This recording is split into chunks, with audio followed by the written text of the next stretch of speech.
the Common Core curriculum. You recently gave your support for the curriculum. I support the strong state standards we have in place. I definitely want to support and further standards, strong, stringent standards that allow us to compare how our kids are doing relative to kids around the country, in fact, around the world.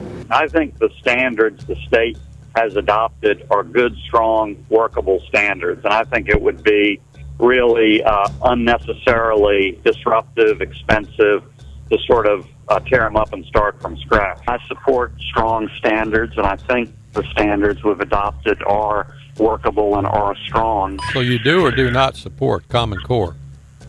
I support the standards that the state has adopted, yes. I strongly support clear, strong standards that are laid out in Common Core. The standards themselves that the state has adopted, within the four corners of that, those are good, strong, workable standards. And they also have the advantage of being multi-state. And I do think it is important that we be able to track where our kids are, where we go, compared to their peers in other states. Yes, sir. I'd like to thank you for taking your stance on Common Core.